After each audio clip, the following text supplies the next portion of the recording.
You're about to hear something all new to the world of aesthetic medicine.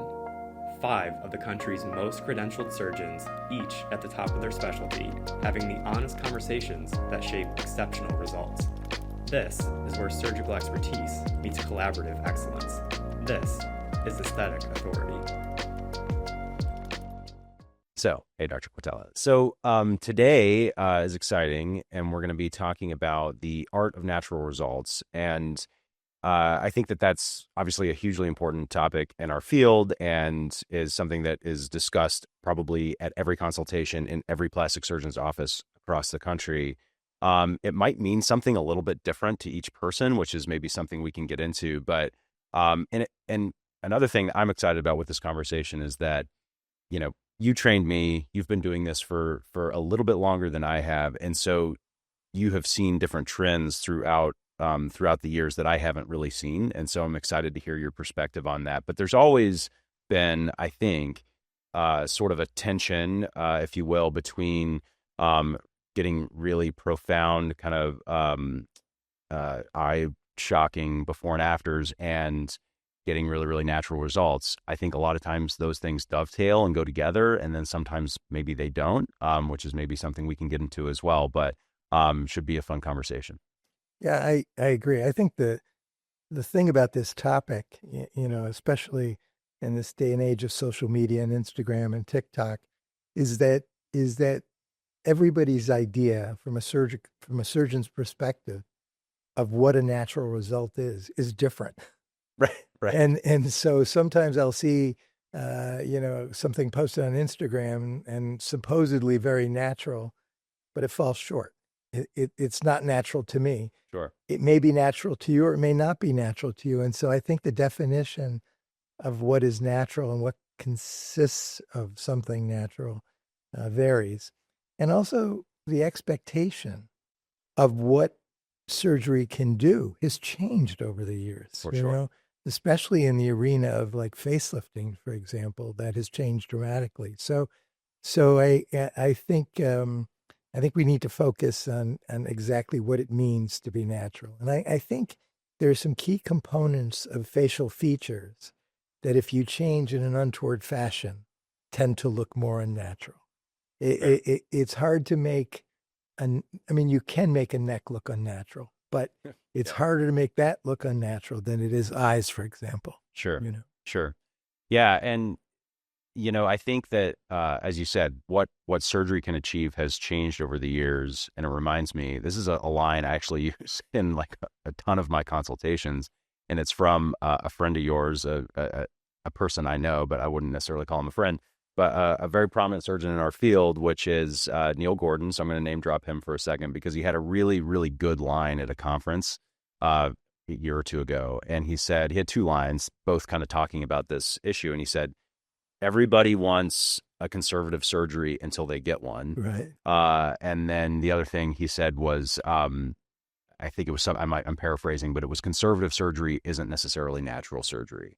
And I think that is a really, really important point. And it's one of the things that was really eye-opening to me, like when I first started training with you, because, I think that one of your many talents, Dr. Q, is that, you have innovated over the years. You're not at all averse to like change. And so if there's a new technique that comes around, like a different approach, you're more than willing to try it and tackle it and try to get better results. And I saw that immediately, when I started training with you 8 or 9 years ago. And so you're doing really aggressive surgery. And I use that term. It might be a little intimidating for patients, but I think it's fair to say like we do aggressive surgery here, but that's in service of looking natural because aggression at the right time is actually what you need in order to obtain a natural result. Patients will often say, "Oh, I just want like a little tuck here or there," and it's like, well, you can do that surgically, but it will likely not actually look natural. So that kind of, it's just an interesting, I think, misconception on the point of patients that conservative surgery is what leads to natural surgery.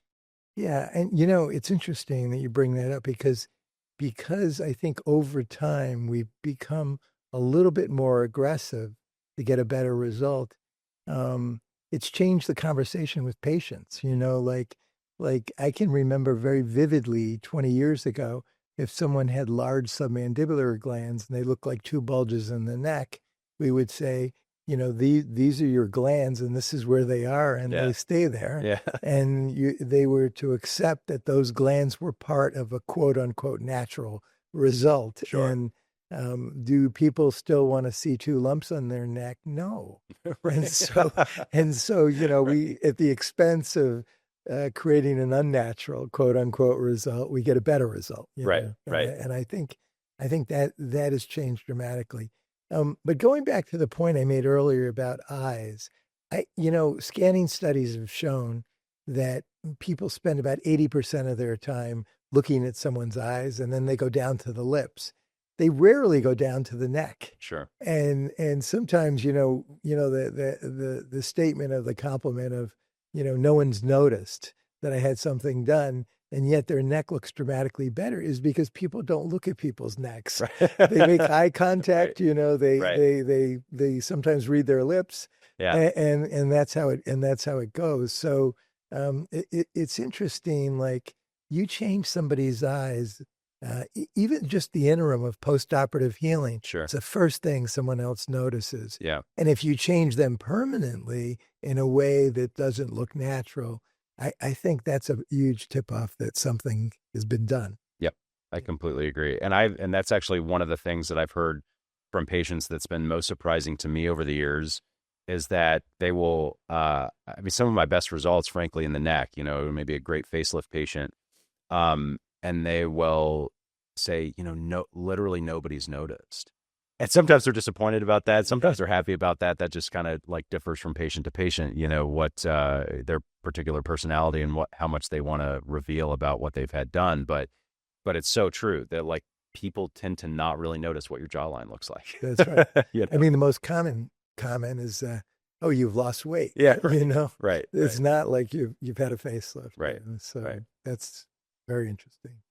So, Dr. Quatela, I think a big part of what we do in our consultations is obviously listening to the patient, trying to understand what their goals are, what their aesthetic is.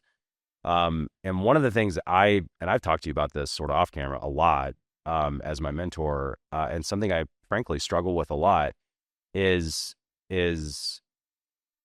taking a patient who has unrealistic goals, or not necessarily even unrealistic goals, but just an aesthetic that I don't necessarily agree with, or think my personal opinion is that it will make them look worse or look done or look, just not natural, and trying to have that conversation. So what are your sort of tips and tricks that you've gleaned over the years to deal with that type of interaction? It's a really difficult situation, and a little bit is age dependent. Because, like someone who's 65 and expects a dramatic result is more likely to get a dramatic result than someone who's 40. And so I think that when you get someone who's younger and they want a dramatic result, it depends on what they're asking for again. And so, if they, don't have a jawline to speak of, they have their neck positioning of their hyoid bone, which is just a bone in the neck that determines how deep their neckline is. Everybody wants Ariana Grande's neckline, Right. but they can't have it because there's certain anatomic structure that's there. Right. So I tend to step back and take anatomic area by anatomic area and explain what can be done, what can't be done, and also to look at, what's natural and what's unnatural. I mean, some people want an unnatural result because they want a look. And, this happens more commonly with eyes where, that cat look, or they want their lateral canthus, the outer corner of the eye, to be slightly higher. And, within reason, you can achieve something that they want. I sort of, in many patients, I think I meet them in the middle of the road to try to make them understand that exactly what they want may end up looking unnatural, and it's not as easily reversed. Right. It's Right. It's one thing to do it, and it's another thing to undo it. And so And so I think, the conversation really centers around where they're starting. Like, honestly, we can't they can't come in with a picture of what they want because that person started from a different viewpoint. Sure. They'll say so-and-so had a facelift and I want to look like this. Well, they didn't look like that person to begin with. And Right. we get that quite a bit. And especially with noses, people want a certain nose, but their nose has thicker skin than the picture they're showing you, or, the bony structure is totally different. And so I try to bring it down to who they are, what they're starting with their age, all that kind of. That makes sense. I think I kind of do that as well. And like I said, it's something I sort of struggle with. I think when I'm faced with these situations, I try to not make it about a difference of aesthetic because it can get really, really subjective. But I try to bring it back to the clinical because, at the end of the day, we're physicians first and trying to keep the best interest of the patient at heart. And just some like maybe silly examples I can think of is it's not surgical, but like lip filler, for example. That's a really, really common request for us. Mm-hmm. We do lip filler all day, every day, and there are a subset of patients that want really, really large lips, and it certainly looks unnatural, and I don't like the aesthetic personally, but I bring it back to the fact that I think that that's kind of bordering on the unsafe for patients. Like when you stretch the tissue out that much, I suspect that it's doing damage on the cellular level that we haven't necessarily proven yet. So I try to bring it back to that sort of thing. Like when they ask for something that I think is not good for them, if there's a clinical reason, I sort of like fall back on that as why I don't want to do it. The other thing I'll say, and this is just a blessing, I think, of practicing in a place like Rochester, is that because we're not like on the coasts, like, and take this however you want, but I think that Rochester's mostly just some normal folks that have like normal aesthetics and just want to look like themselves but younger. And so luckily I think that this is not a huge challenge in our practice. I mean, certainly we have patients that have unnatural aesthetics, but in general, it's not something that plagues me every day. I think most of our patients are just wonderful, like nice, normal folks that just want to, have a better jawline. Yeah. And that's something we can do. I couldn't agree with you more that where we see it more is in the filler patient, the Botox patient. Yeah. And lips are definitely the most common. But, this is influenced a little bit about what people see, celebrities and that sort of thing. And if I had to say, when I look at a celebrity, what's overdone, it's really in the filler category. Totally agree. Not so much surgically. Surgically, I think, there's a few things I've seen out there that don't quite come up to like our standards. But I think in the filler category, and what I like to do is I actually pull out calipers and I say, Leonardo da Vinci used these calipers and right. your lower lip should be, 1.6 or 1 to 1.6 of your upper lip, Right. And I show them and I measure and I say, look, if you make your lower lip as wide as you want to make it, it's going to be out of sync. It's going to be wider than your nose, your eyes and everything. There's a certain balance and harmony that artists have used throughout the years in painting and whatnot and sculpting. And, if we stick to those sort of basic fundamentals, right? Nobody, and you know what, when you do that and you show patients and you measure the base of their nose, the width of their eye, the width of their lower lip, and that should all be the same, they start to comprehend it a little bit. And I think it's an education process. And you know what?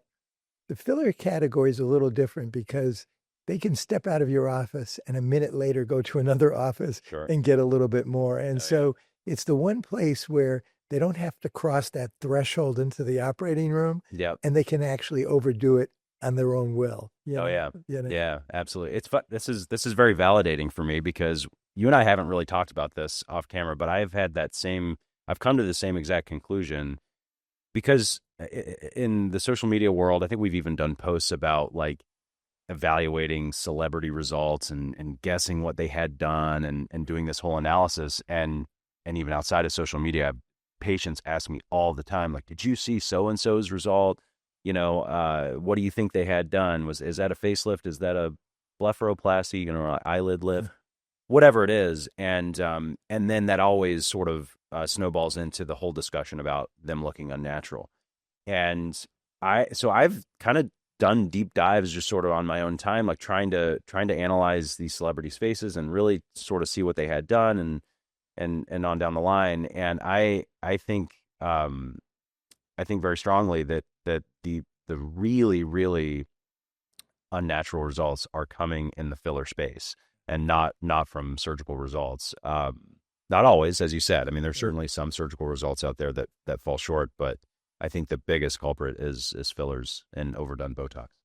When it comes to taking someone's face and taking some of the natural beauty that someone has and changing it so it's unnatural, the biggest problem I have in requests from patients is about symmetry.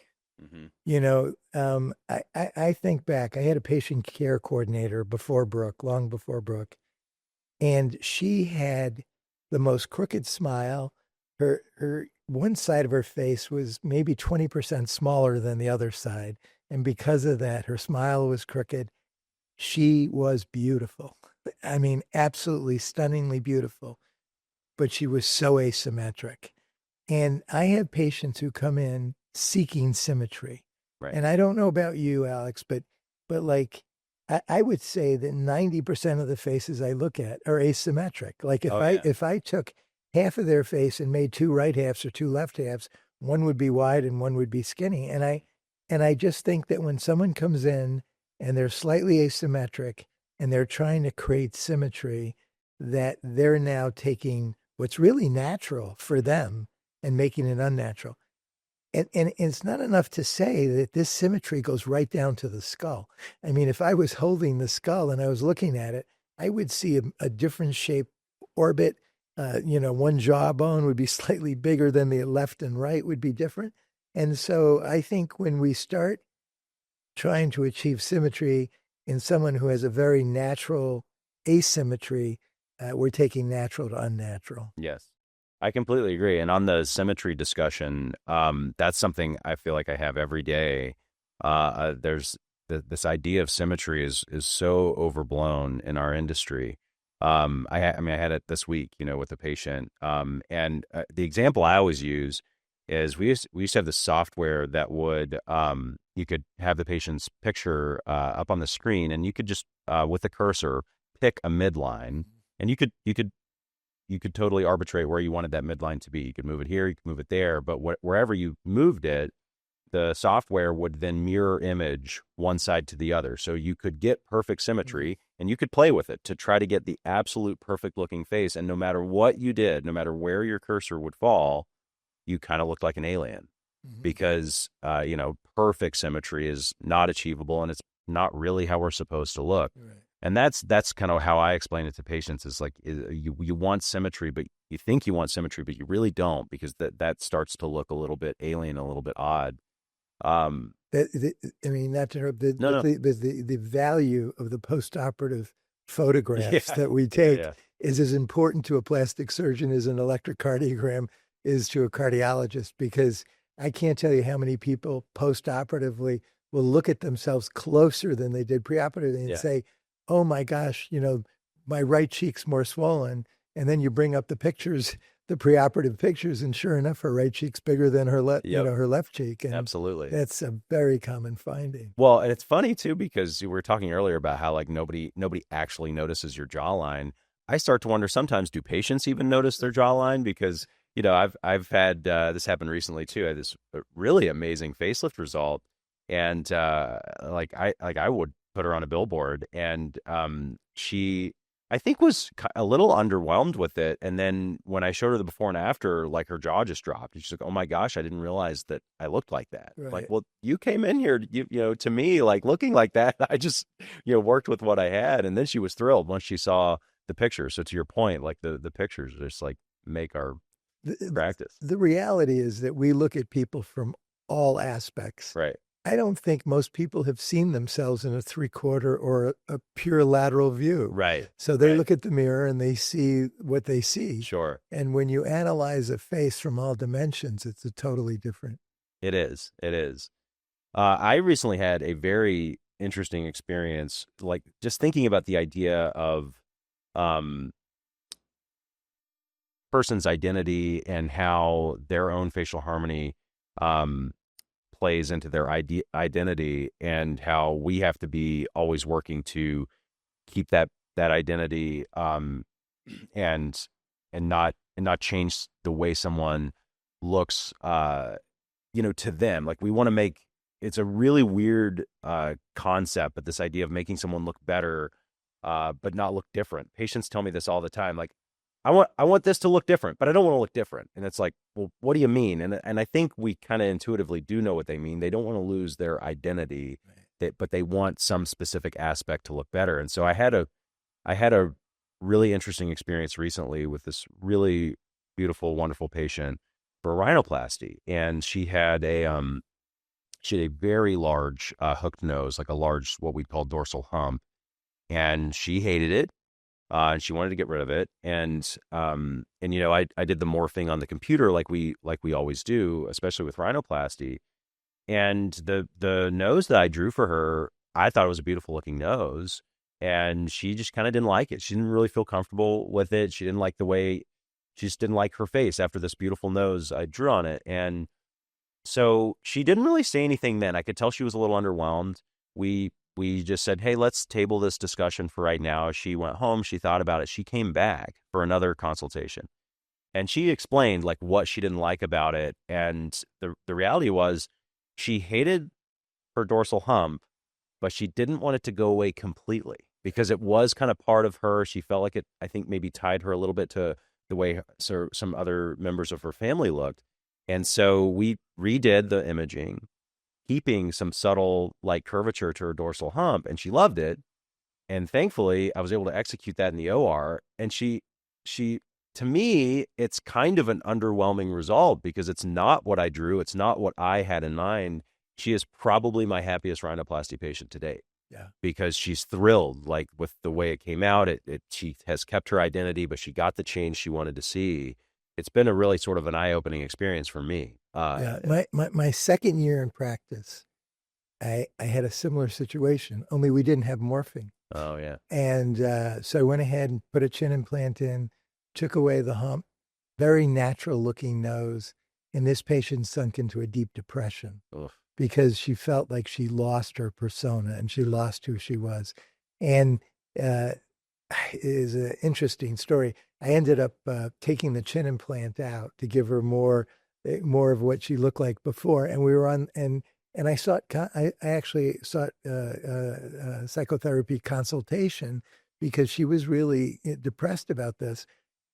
We were on the verge of putting the hump back in when she started getting better and accepting a result and actually liking it. A year later, she came back. We put the chin implant in, and she's extremely happy now. Wow. So that concept of someone just accepting change is a really difficult one. And morphine, the technology we have now, has really helped. Yeah. It's not I don't use it as a sales tool. I tend to under promise with it. I'm not using it as the sales tool, but I'm checking for that patient, the patient that you just talked about. Exactly. Who really doesn't want to lose a little bit of themselves, right. Because some of these changes are profound. The biggest change you can make in someone's face, is their nose. Sure. And taking a hump away is millimeters, but it's huge in the patient's eyes. Yep. Absolutely. When we, Alex, when we talk about a subtle result, it has different meanings, and especially today in this era of social media where people can do filters, and a result that you can tell, a bad result that is not subtle, usually has errors in surgery. Okay. And I think that's different. Like if someone's face was put under too much tension at the earlobes, and now the earlobes are stretched way down and look like a trophy handle, that's an error in surgery. Or if there's too much tension put around the corner of the eye, and then that changes the shape of the eye permanently, that's an error in surgery. But a lot of times, and I don't know how you feel about this or what you've experienced, some of the things with filtering, for example, on social media, it's a lighting thing. Even the patient's expression is slightly different, Sure. and they're looking at themselves as they want others to perceive them, but that's not achievable with a surgical result. Right. Some things Right. can be so subtle that it doesn't have to do with errors in surgery. It has to do with what they're thinking at that moment when they Right. take that picture, a selfie or whatever. Sure. And so I find, like, when someone comes and says, "Oh, I don't want to look like so and so," and then I look at so and so, I say, "My God, they scooped that dorsum out too much on the nose, or the face has got a ripple here on the corner." Those are errors in surgery, Sure. and those are things that we're very careful about. Like when we teach our fellow, how to do things, we're always saying, here you have to be very careful that when you suture the upper eyelid together, that you don't pull the skin in one direction. There's so many little details during surgery that if you do correctly, you're going to get a natural, a subtle result. Right. When surgery creates an unsubtle result, I think there's too much tension, or too much fat was removed somewhere, or too much fat was placed somewhere. Right. And so those are errors in surgery.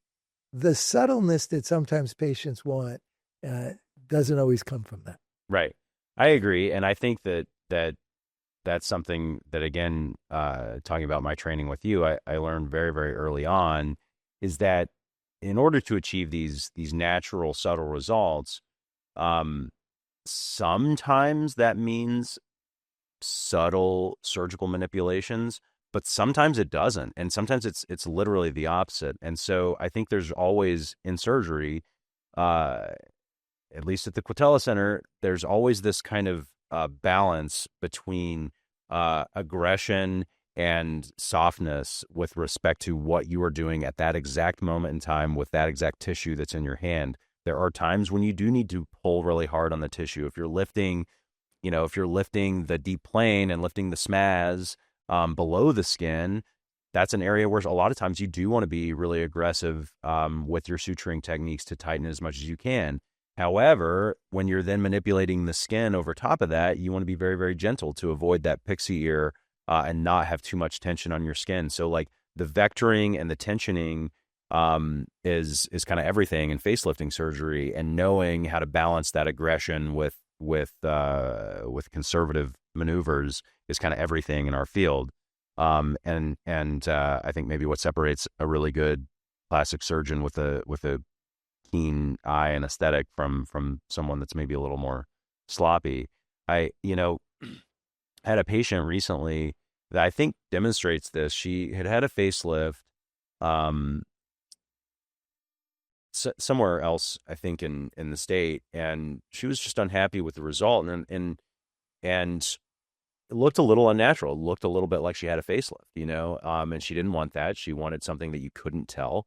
And what we ended up doing was a more aggressive facelift, which is sort of an interesting concept. She didn't want to look like she had a facelift, and then I did a more aggressive facelift on her, which, and specifically what I did is I removed part of her submandibular glands, some digastric muscles, did a lot of subplatysmal work, which is that big muscle in your neck, to clean up the neck and give her kind of a crisper, tighter jawline. But in doing so, it actually turned back the clock in a more natural way that she didn't have before, or after her first facelift. So that's just an example of why aggression in that case was actually in service of looking more natural. The thing about surgery is that it leaves a trail. It's an invasive thing. Let's face it, Yeah. And so when you say subtle, that may mean not seeing the incisions. Right. And not seeing the incisions means not putting tension on the skin. Right. And so there's just a sequence of different surgical procedures that we follow during the case that lead to a result that's unnoticeable. Right. People will say, my gosh, even my hairdresser didn't notice my incisions. Well, That's because we didn't pull them tight. Right. Right. I go back to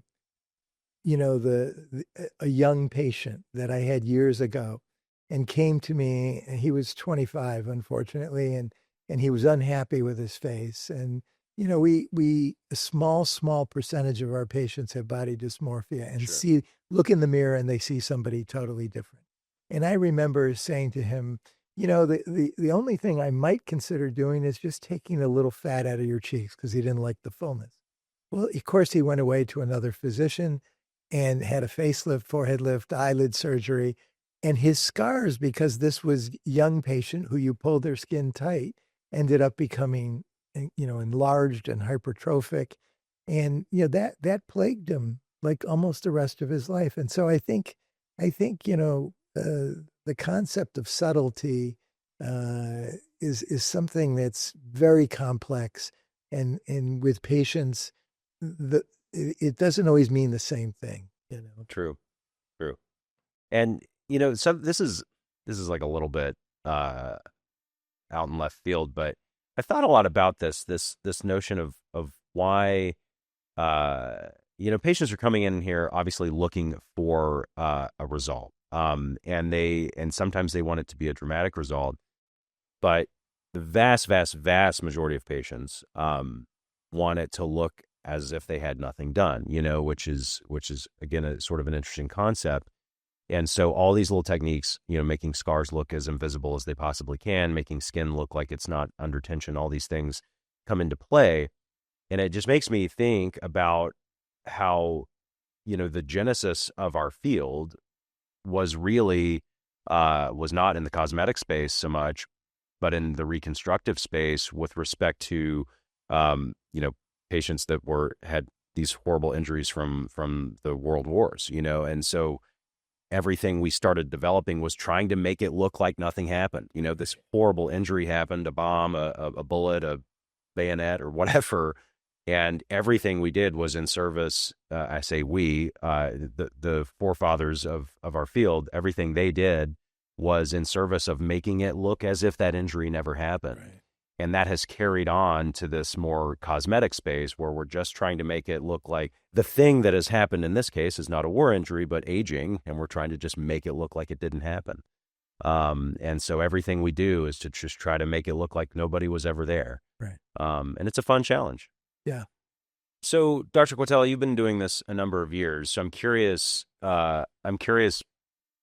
what you think of the general trajectory or the ebbs and flows of the trends. Like, how have things changed in your perspective as far as what is a natural result, what's acceptable surgically, and maybe touch on as well, like how you think patients' expectations have changed over the years. Like, were they asking for something, in 1993 that they're not asking for now, or something like that? Yeah, actually, I think things have changed quite a bit. And, let's go back to, the 1990s. People would actually come in and say, they're 65. They say, I'd like to look more like when I was 55, Okay. And I say, show me a picture, and they show you a picture and say, I could do that. And you did it. It wasn't hard. Yeah. And I think we created our own monster, Yeah. We started,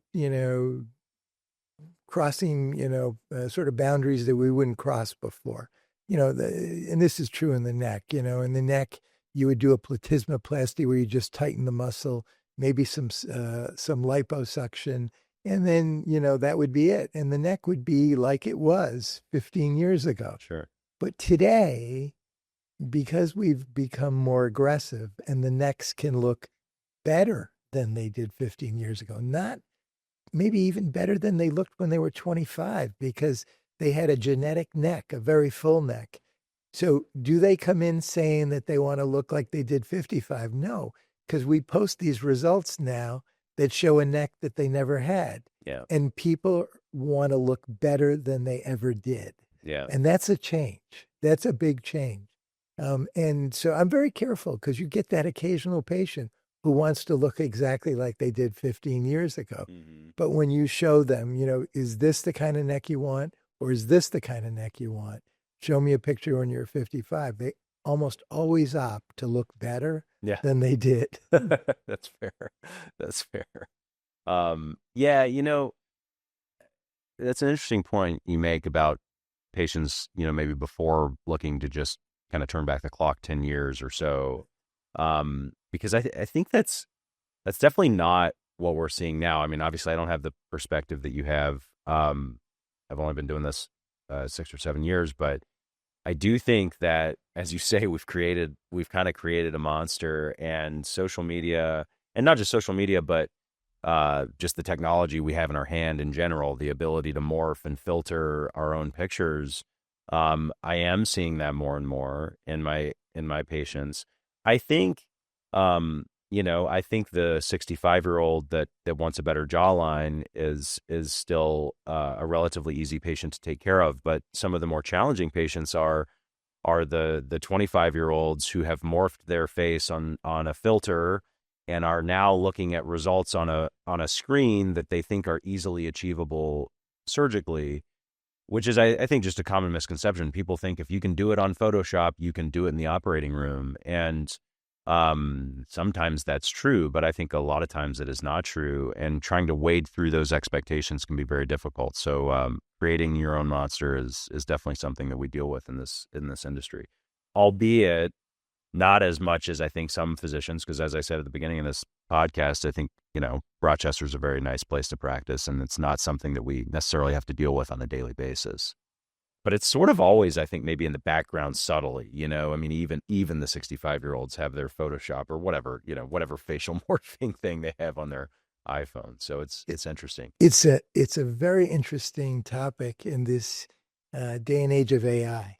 Oh, yeah. We posted a result where a woman had a very full neck and that it was dramatic. I spent the next bit on social media explaining that this was not AI. Yeah, and, right. and the reality is people, I mean, I now look at some results, and I'm not gonna, but from other surgeons, Sure. especially abroad, and I question whether it's AI, Sure. especially when they say that they did this in 45 minutes. I'm Yeah, thinking, right. okay, Yeah. how does that happen? Yeah, right. Yeah, you're right. The AI thing is like introduced a whole new level that I didn't even touch on. Right. But it is interesting because there's just so much content out there. I mean, from so many before and afters and demonstrations from plastic surgeons, it is kind of hard to know sometimes. But the reality, I mean, going back to the original point, the reality is that our results today reflect making patients, when I think about facelifting in the past, it was a gravitational issue. You lifted skin and that was it. And now there's probably, I think I just gave a lecture in Dublin where I described 14 add-on things that we do to a facelift that are contouring. Mm-hmm. Taking someone with large parotids and cauterizing the capsule flattens the face, gets rid of that golf ball. What we do in the neck with glands, with muscles, all those things are contouring procedures. So facelifting, which was originally an aging procedure, has now crossed the line, and it's a contouring procedure, like Yep. rhinoplasty, like chin implants, Sure. cheek implants, and that's a big change. Right. Yeah, absolutely. So, what's interesting about what we do is that, and you kind of just touched on this, is the gravitational changes, the volume loss changes. Some of those changes that we're making now are not necessarily related to age. The contouring procedures are not necessarily related to age, but they are done in service of making the patient look more natural, more beautiful, what have you. But still, a lot of what we do are gravity and volume, both of which are kind of age-related factors. And so, a conversation I have with the vast majority of my aging face patients is, we're going to do all this work. We're going to lift the jowls. We're going to lift the cheeks. We're going to lift the neck. We're going to do the eyes, all these things. And it's going to turn the clock back and it's going to look beautiful. It is not, however, going to stop the aging process. And I've heard you say that to patients as well. And I think that's a really important concept for patients to understand that, unfortunately, we don't have an anti-gravity machine. Gravity still, plays a role. Collagen, elastin, these intrinsic skin qualities continue to deteriorate. And so I think that, the surgery is maybe sort of the big, huge step in reversing those things, but we need to sort of we need to have a lifelong relationship, if you will, to continue to tackle all these things as best we can. So what do you think? What do you think are the best ways to kind of continue that relationship post surgery and continue to treat the patient? Yeah, I agree with you 100% that, we're treating gravitational changes, we're treating volume relationships. And I think a big part of aging is also textural. I always tell the patients when we do a facelift, we're lifting that same old fabric. We're not changing the fabric. Right. And, if they're wearing a cable knit sweater, I say, you could stretch the folds out, but the cable knits remain. And so that, sometimes the ongoing relationship is treating texture. Sometimes it's treating volume that you can't treat during surgery, like the corners of the mouth that turn down. You certainly can't pull so hard that those corners are going to turn up. Right. And sometimes fat there is inappropriate. So, there's a place for a little bit of neuromodulators like Botox. There's a place for fillers. And some surgeons view what they do as surgery. I chose this specialty for the ongoing relationships. I think like if I do surgery, I'm not a general surgeon. I take your hernia out, I may not see you for 40 years or ever, right? But a facial plastic surgeon, I have patients that I honestly have known for 40 years and they come back for fillers. And what you do over the years changes. You never repeat exactly what you did the first time because certain things last longer than others. You do a forehead lift in someone, you rarely have to repeat that operation, even after 30 years. Right. But a lower facelift, there's a greater expanse of skin that's going to stretch out. Over time, they're going to develop more wrinkles. So you treat those textural changes. But I think, a continuation of a little bit of fillers, a little bit of Botox keeps that relationship with a patient going and actually maintains. And the other interesting thing that I've found, I don't say how old I am, but I have patients in their 90s, who are still asking for a tertiary facelift or the fourth time. But the way fillers have behaved as they've gotten older is very interesting. The requirement has actually decreased. Mm. So they come in now and we're I actually say, you don't need 2 syringes, you need 1. And I think there's a stimulation of their own collagen that's been shown histologically. But I also think that at a certain point, it just keeps things just, really great. Mm-hmm. And I've seen the skin turgor get better, like in that last, like the 80s and the 90s than it was even in the 70s. It's interesting. Yeah.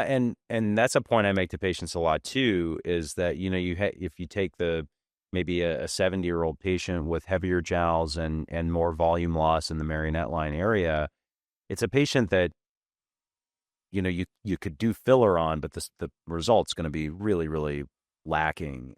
But if you do a facelift on that patient, then a year after the facelift, a little bit of filler goes a long way. Oh, it takes them to another level. Yeah, absolutely. Whereas before, you can only do so much. Right. And everyone thinks that what comes in a little bottle or a syringe can actually defy gravity. It can push things up. And, and I tell them it can't. Right. Yeah, absolutely. But yeah, I think that continued relationship, I agree with you completely. It's similar in the, we're both kind of ENTs at baseline. The otolaryngology had that same kind of lifelong, relationship with patients. I think that's really important. And then too, I also, and I know you do as well, but I refer a lot of patients to our spa because there's a lot of things that I can do, but there's a lot of things I can't do. Right. And the spa is just such an amazing sort of adjunct service that they can do so much with patients' kind of chronic skincare, and with their lasers and their skin analysis and peels and all sorts of things that are done on a more chronic basis, a continual basis, not a one and done thing. And so I lean heavily on the spa for that kind of continued maintenance care. Yeah, it's so important. And there are things that just don't fall in the realm of what we do. Even something as simple as hydrofacials where people have enlarged pores. that goes a long way to how the skin's maintained. And all those superficial lasers that just keep the skin regenerating, you Yep. know. I mean, it probably mitigates a little bit of the wrinkling that occurs and the need for some of the deeper lasering that we do. You Right. know? Absolutely. Yep. Dr. Quatela, thank you for sitting down with me and discussing these things. It's really an honor, and it's fun too, because we started having these discussions in 2018 when I started training with you. And I know that there were times when I was a little gnat in your ear, like asking you all these questions because I was trying to soak up all the knowledge while you were operating. And I'm trying to like learn every intricacy of the surgery. And now it's so much fun to have my own perspective and be able to like kind of add something to the conversation. And it's all due to your mentorship. So thank you very much. What I love about what you just said is that in every instance of teaching, the teacher has become the pupil and the student. Yeah. And you've proven that to me, because as much as you've learned from me, I'm learning every day from you, Oh. and from you, from Heather.